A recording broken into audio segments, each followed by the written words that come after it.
የመሶብ አንድ ማዕከል አገልግሎትን በ261 ከተሞች ለማስፋፋት መታቀዱን የፌዴራል ሲቪል ሰርቪስ ኮሚሽን አስታውቋል። ኮሚሽኑ ይህንን ያለው መልካም አስተዳደር አፍሪካ የተሰኘ መንግስታዊ ያልሆነ ድርጅት ባሰናዳው የፖለቲካ ፓርቲዎች የውይይት መድረክ ላይ ነው። በመድረኩ ላይ የተገኙ ፓርቲዎች በበኩላቸው ሲቪል ሰርቪሱ ፖለቲካዊነት የተጫነው ነው ሲሉ ተችተዋል። ኤርሚያስ በጋሻው ተጨማሪ አለው። በአፍሪካ ላይ ትኩረት ያደረጉ የፖለቲካ ሳይንስ ምሁራን በአህጉር አፍሪካ ከሁሉም ችግር ጋር የሚገናኝ ለሁሉም ችግር ደግሞ መፍትሄ መሆን የሚችል ጉዳይ ምንድነው ቢባሉ መልካም አስተዳደር ነው ማለታቸው አይቀርም። መቀመጫውን ደቡብ አፍሪካ ያደረገው መልካም አስተዳደር አፍሪካ ይህንን ዋና ጉዳይ አድርጎ የሚሰራ መንግስታዊ ያልሆነ ድርጅት ነው። በአፍሪካ ካሉት 4 ቅርንጫፎች አንደኛው ደግሞ በአዲስ አበባ ይገኛል። ተቋሙ ለ7ኛው ጠቅላላ ምርጫ በተለያዩ ርዕሰ ጉዳዮች ላይ የፖለቲካ ፓርቲዎች የፓናል ውይይት ማካሄድ ጀምሯል። የተቋሙ የቦርድ ሰብሳቢ ፕሮፌሰር ባህሩ ዘውዴ እነዚህን መድረኮች የማዘጋጀት ዓላማ ምን እንደሆነ ገልጸዋል። ለምን ከተባለ አንደኛ መሰረታዊ ማንዴቱ መልካም አስተዳደር ነው። የመልካም አስተዳደር ደግሞ መሰረቱ ነፃና ተአማኒ ምርጫ ነው። ስለዚህ ከማንዴቱ ጋር የተያያዘ በመሆኑ ነው።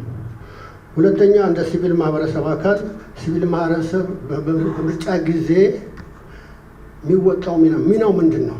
ሚናው ገለልተኛ ሆኖ ከዚህም ሆነ ከዛ ወገን ሳይወግን በሰከነ ሁኔታ ሀገራዊ ጉዳዮች ምርጫ ላይ የሚነሱ ሀገራዊ ጉዳዮች የሚወያዩበት መድረክ ማዘጋጀት ስለሆነ በዚህ መድረክ ላይም በቀዳሚ ርዕሰ ጉዳይነት ውይይት የተደረገበት የሲቪል ሰርቪስ አጀንዳ ነበር።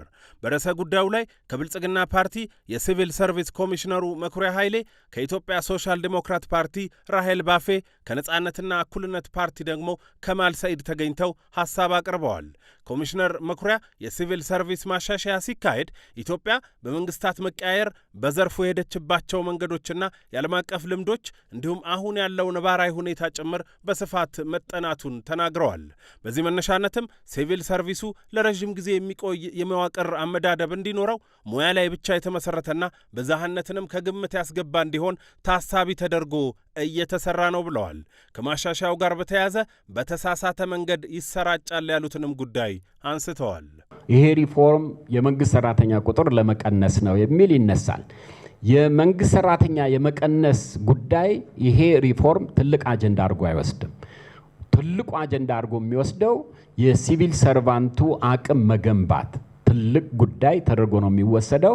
በሚኒስትሮች ምክር ቤት በዲግሪ ደረጃ ያለ ከዛ በታች ያሉ ዜጎች የመንግስት ሰራተኞች አቅማቸው የሚገነባበት ሁኔታ በሚኒስትሮች ምክር ቤት ተወስኗል።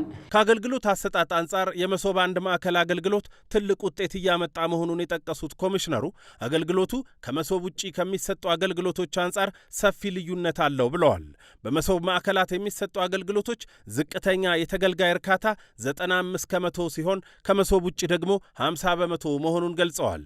በቀጣይም የማዕከላቱ ቁጥር በመላው አገሪቱ ይጨምራል የሚለው መረጃ አስታውቀዋል። መሶብ ላይ ይሄ እንደ ጄኔሬሽንም እንደ ብልጽግና ብቻ አሁን እንደ ገዢ ፓርቲ ብቻ ሳይሆን እንደ ጄኔሬሽንም የሚያጎዳን አንደኛ የሚያኮራን ጉዳይ የቴክኖሎጂው በኢትዮጵያውያኖች ነው የተሰራው። ፕላትፎርሙ ኢሴንሻል ሶፍትዌሮቹ በሙሉ በኢትዮጵያን ተሰርቶ የተጠናቀቀበት አሁን በእጃችን በተግባር ወደ 40 ማዕከላት በኢትዮጵያ ደረጃ የተገነቡበት በዚህ ዓመት ሲጠናቀቅ ወደ 261 ማዕከላት ይኖሩናል። እንደዚህ አይነት የመሶብ ማዕከላት ማለት ነው። የኢትዮጵያ ሶሻል ዲሞክራሲ ፓርቲ በበኩሉ ሲቪል ሰርቪሱን ለማዘመን የሚወሰዱ እርምጃዎችን እንደሚደግፍ፣ ነገር ግን ፖለቲካዊነት የተጫነውን አካሄድ እንደሚቃወም ሊቀመንበሯ ተናግረዋል። ከመቼውም ጊዜ በከፋ ሁኔታ ፖለቲሳይዝድ ሆኗል ሲቪል ሰርቪሱ። ከምልመላና ቅጥር ጀምሮ እስከ ደረጃ እድገት ድረስ እስከ ስልጠና ተደጋጋሚ የሚሰጡ ስልጠናዎች ጭምር እስከ ሹመት ድረስ ያለው ለፖለቲካው ባለው ታማኝነት ላይ የተመሰረተ ነው። መሬት ላይ የምናየው ማለት ነው። በእኛ እይታና በምንኖርበት አካታች አይደለም። ፖለቲካ ጥገኝነትን ይጠይቃል። በመሆኑም በአሰራሩ ኢፍትሐዊና አግላይነቱ ምክንያት ዜጎች ሲቪል ሰርቪሱ ውስጥ የእኩል ድርሻ ቦታ እንዳላቸው የእኩል ድርሻና ለመወዳደርም ለማደግም ቦታ እንዳላቸው አይሰማቸውም። እንደ ኢሶዴፓ ሲቪል ሰርቪሱን ከፖለቲካ ሀሳቢ በጸዳ መልኩ ለሁሉም እኩል ዕድል የሚሰጥበትና የትኛውን ፓርቲ ቢመረጥ በተመሳሳይ ብቃት የሚሰራበት ሁኔታ እንዲፈጠር እንደሚሰሩ ተናግረዋል። የነጻነትና እኩልነት ፓርቲ በበኩሉ በኢትዮጵያ የመንግስትና ፓርቲ መደበላለቅ እንደሚስተዋል በመጥቀስ ከፖለቲካ ነጻ የሆነ ሲቪል ሰርቪስ ያስፈልጋል ብሎ እንደ ፓርቲ እንደሚያምን ጠቅሷል። ፓርቲው ሰራተኞች የመደራጀት መብታቸው ሊጠበቅ ይገባል የሚል አቋምም አንጸባርቋል። በነጻነትና እኩልነት ፓርቲ እይታ በተለይ ሰራተኛው ከዚህ ከገለልተኝነት ከኒውትራሊቲም ጋር ተያይዞ በአግባቡ ተደራጅቶ የሚሰራበት መንገድ የለም። አሁን ሌሎች ዓለማት ላይ ስታዩ ሲቪል ሰርቫንቱ በራሱ እንደ ሰራተኛ መደራጀት አለበት። መብቱን ስትሮንግሊ መጠየቅ የሚችልበት አግባብ መኖር አለበት የሚል ግምገማ አለን። ይሄ አልተለመደም። እኛ ሀገር የሰራተኛ ማህበራት እስከ ኮንፌዴሬሽን ድረስ አለ፣ ታውቁታላችሁ። ግን ያ ጠንካራ ሆኖ ወቅቱን የጠበቀ